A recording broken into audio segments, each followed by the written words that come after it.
Okay, the first thing we're going to look at is all this is small activity in Alaska, a few small ones in Hawaii. Got a few small ones over here around Mount St. Helens that I showed you on my last update. It's like foreshocks, but they're small. And then this one over here was a 5.2, downgrade to a 5.1. And Yellowstone, a 3.1. And I think we had a 3.2. Now, this is all small activity down this way, but we got to look at, we're getting activity in here around Ocotillo Wells.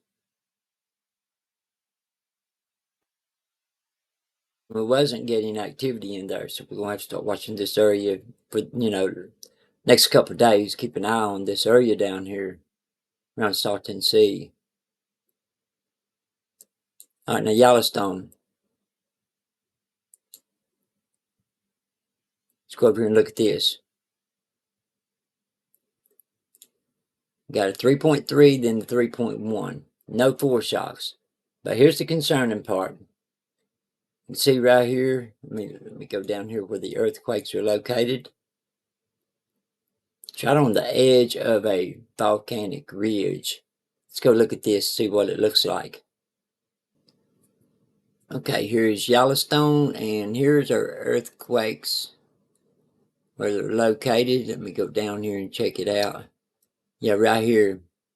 Looks kind of like an X, like an X marks a spot. But that's where we're having our earthquake activity.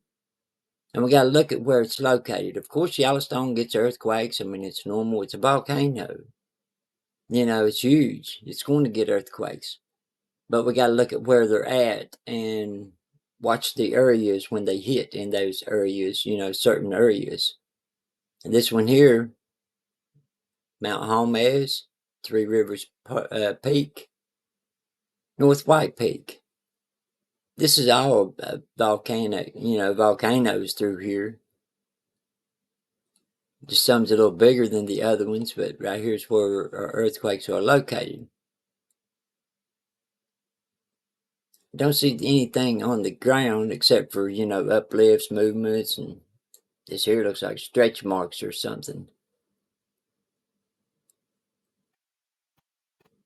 But you can see these are pretty good sized volcanoes. But right here's our earthquake. That one is concerning in that spot. We just have to watch it. Can't say if anything's going to come out of it or not, but we have to watch it.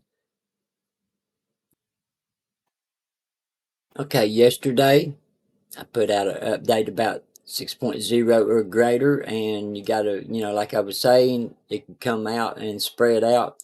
Well, we had this 5.2, and then we had the threes in Yellowstone, the 3.2. But I still don't see enough pressure release to release, it's not enough. So we're still looking for the 6.0 or greater, and it still looks like it's building into a 7 plus. It's not, it'll release a little bit like this, and then it'll build back up, then it'll release a little bit, and then it'll build back up, and then, it'll be a big quake. So, I'm looking for a big quake in the next few days, a large quake, and it looks like it's trying to ramp up to a 7 plus again. We just got to keep an eye on it, and I'll try to figure out which side it's going to hit as we go. That's all we can do because the faults move slow, and it's hard to figure out. But we can see the pressure building here, and so we got to watch this area first. Be prepared on the Cascadia first, and down through California and Southern California. It's a bad spot down around Los Angeles and San Francisco. Both of these, I don't know why they would build cities into two most dangerous areas they are on the West Coast. I mean, it just don't make sense, but I guess that's just the way it is. Just be careful over there. I'll see you next time.